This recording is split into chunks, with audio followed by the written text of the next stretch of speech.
soal-soal perhitungan atau matematika dasar seperti operasi bilang desimal, operasi bilang berpangkat maupun baris dan deret yang pasti keluar, yang sering banget keluar baris dan deret.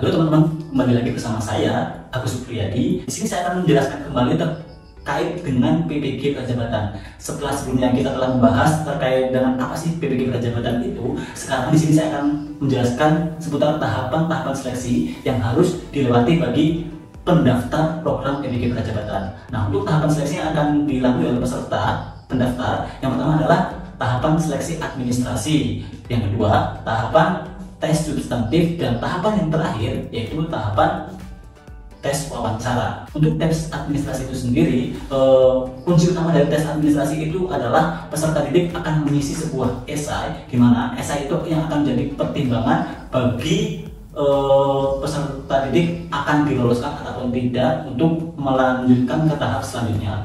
Kemudian untuk tahap tes substantif, pada tahap tes substantif ini peserta didik akan diuji pengetahuannya terkait dengan literasi, numerasi, konten, dan juga pedagogiknya. Dan untuk pengetahuan konten ini sesuai dengan bidang studi peserta didik yang telah disesuaikan linearitasnya. Dan untuk tahapan wawancara ini dilaksanakan setelah peserta didik itu dinyatakan lolos pada tahap sebelumnya, yaitu tahap tes substantif.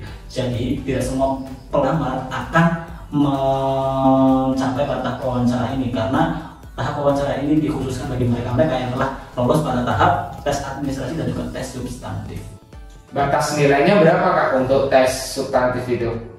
Untuk tes substantif sendiri batas nilai yang ditentukan oleh pihak penyelenggara tidak diketahui. Peserta pendaftar itu tidak tahu ambang batas mereka dinyatakan lolos ataupun tidak, karena memang tidak ada ketentuan secara resmi dari pihak penyelenggara seperti itu. Kalau tes pedagogik itu terkait dengan hal apa ya Pak? Untuk tes pedagogik itu terkait dengan pengetahuan umum. Pengetahuan umum. Iya. Itu berbeda dengan tes dasar literasi ya? Untuk tes dasar literasi dan numerasi itu sebenarnya pada tes literasi itu mengukur seberapa besar pengetahuan umum bagi peserta didik. Kalau untuk numerasi biasanya diukur terkait pemahaman analisis sebuah data seperti itu, karena pada soal-soalnya ditampilkan berupa grafik, wacana, dan analisis data. Iya, jadi kalau Kak Agus ini kan dulu dari murni, dari fisika murni, terus mendaftar di PPG Prajabatan dan lolos. Sekarang udah lolos ya kayak udah ujian. Terus Kak Agus sendiri belajar terkait dengan tes substantif ini belajar juga? Persiapannya berapa bulan dulu? Jujur untuk persiapan terkait dengan tes substantif PPG seleksi PPG Prajabatan ini saya tidak memiliki persiapan yang cukup matang ya, karena memang informasi yang saya terima itu mendadak dan juga program pertama dari PPG Prajabatan ini, sehingga saya hanya mencoba untuk mencari tes-tes PPG dalam jabatan yang sudah ada sebelumnya, karena memang PPG Prajabatan ini merupakan program baru yang dari pemerintah, dan kebetulan saya merupakan program gelombang pertama. Oke, jadi kan Kak Agus harus mau belajar terkait dengan materi-materi yang itu terkadang nggak didapatkan ketika masuk di jurusan fisika murni. Iya. Kalau tes substantif ini nggak lolos berarti nggak bisa ikuti wawancara? Secara otomatis jika peserta didik itu tidak dinyatakan lolos pada tahap tes substantif, maka mereka tidak bisa melanjutkan ke tahap selanjutnya, yaitu tahap wawancara. Oke, nah selanjutnya kita akan ini contoh tes kemampuan literasi ya Kak ya? Iya. Nah, benar. Contohnya seperti itu. Nah, untuk tes literasi ini sebagai contoh ya. Di situ ada beberapa soal. Di sini ada sebuah poster yang menampilkan sebuah informasi. Nah, dari poster tersebut peserta didik itu diarahkan untuk dapat menganalisis informasi yang diperoleh melalui poster. Di situ pertanyaannya adalah, menurut data infografi, sumber bauran energi primer pembangkit listrik itu berasal dari apa saja? Dari opsi tersebut kira-kira mana opsi yang paling mendekati sesuai dengan informasi yang terdapat pada poster? Tesnya berapa nih Kak untuk tes dari 3 kemampuan ini? Untuk tes yang substantif yang dilakukan kurang lebih 2 jam. 2 jam ya? Iya, sekitar 120 menit, kurang lebih 120 menit. Nah ini untuk contoh tes kemampuan literasi lainnya ya Kak ya, ada seperti bahasa Indonesia ya? Iya, untuk tes literasi ini sebenarnya untuk mengukur pemahaman calon peserta sejauh mana pemahaman mereka terkait dengan literasi, sehingga soal-soal yang ditampilkan pada tes literasi ini lebih banyak ke wacana ataupun struktur-struktur bahasa. Oh gitu ya. Jadi misalnya aku sangat senang sekali membaca buku ini, terkadang karena keasikan membaca buku aku tidak mendengarkan teman yang berbicara kepadaku. Oleh karena itu aku dijuluki si kutu buku. Perbaikan yang tepat pada kalimat pertama paragraf di atas ini sebenarnya soal-soal tes literasi ini mengarah ke bahasa Indonesia ya. Pemahaman terkait dengan bahasa Indonesia, terus kemampuan dan pemahaman kita terkait dengan informasi umum gitu ya Pak ya.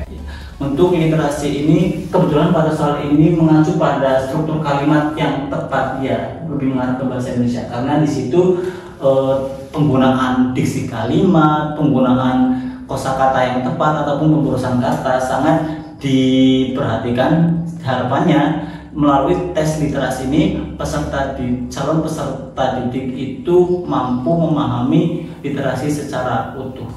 Nah ini contoh kemampuan literasi lainnya. Iya, di sini ditampilkan beberapa contoh tes literasi lainnya yang ditampilkan sebuah wacana. Dari wacana yang telah ditampilkan, mungkin peserta didik diharapkan mampu menginterpretasikan informasi sesuai dengan pertanyaan yang diminta dari soal-soalnya berdasarkan wacana yang ditampilkan. Itu kan ada kesimpulan yang tepat untuk bacaan tersebut. Ini satu soal ini berapa menit? Ada batasnya nggak? Untuk soal itu tidak ada batasan, hanya saja ujian itu memiliki batas waktu 2 jam. 2 jam ya? Iya.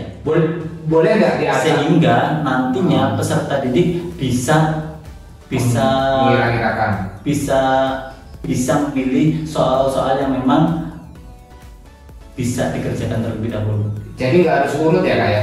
Tidak, untuk urutan tidak, karena peserta didik bisa melompat ke soal berikutnya jika memang soal yang ditemukan terasa sulit. Oke, jadi kan kalau ya tes CPNS dan sebagainya kan kita harus urut tuh. Iya. Harus menghabiskan apa soal apa, kalau ini nggak bisa urut ya? Bisa urut gitu ya? Bisa. Ini contoh-contoh soalnya teman-teman.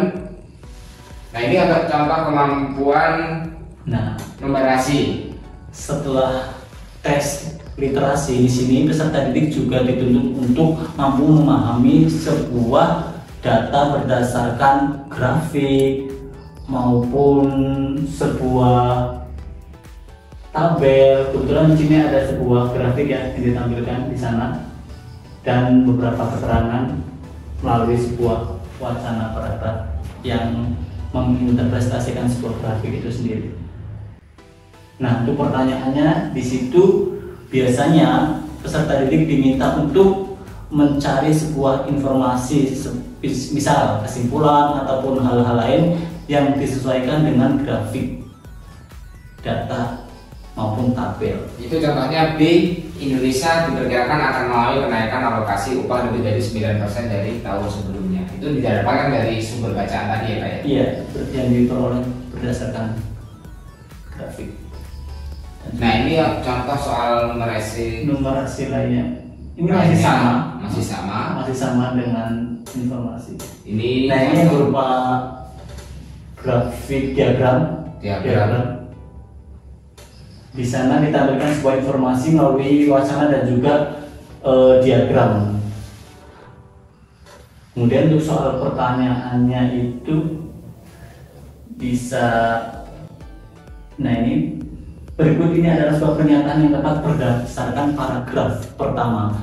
Jadi berdasarkan paragraf yang telah ditampilkan, informasi apa yang paling tepat menjadi pokok bahasan di paragraf tersebut.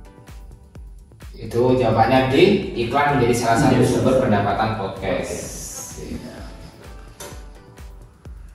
Ini contoh lainnya. ini contoh lainnya. Contoh di atas itu biasanya terdapat soal-soal perhitungan matematika dasar, contoh operasi bilangan, desimal maupun bilangan berpangkat, baris dan deret. Jadi harus belajar tentang dasar-dasar itu ya kayak kalau numerasi.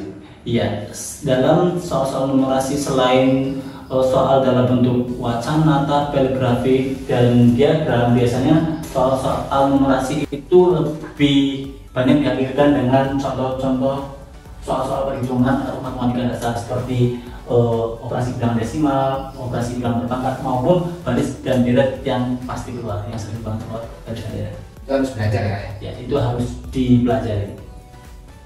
Jadi untuk tes kemampuan pedagogiknya, Nah, ini untuk tes beberapa contoh soal tes kemampuan pedagogik. Kemampuan pedagogik ini mencakup pengetahuan umum sebenarnya.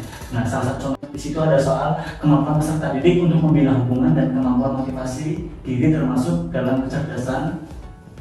Ada pilihan opsi, ada kecerdasan kognitif, sosial, emosional, dan moral. Di situ peserta didik harus memahami secara cermat apa yang dimaksud dengan kecerdasan yang meliputi kognitif, sosial, emosional, dan moral.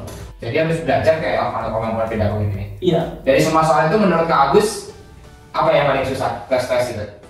biasanya yang menghabiskan waktu itu, kalau yang menghabiskan waktu itu adalah soal-soal numerasi, karena banyak didominasi oleh soal-soal hitungan kalau numerasi. Kalau literasi dituntut untuk kejelian dalam menganalisis sebuah wacana, dan kalau untuk pengetahuan pedagogik umum sebenarnya sebuah soal-soal yang masih bisa dinalar.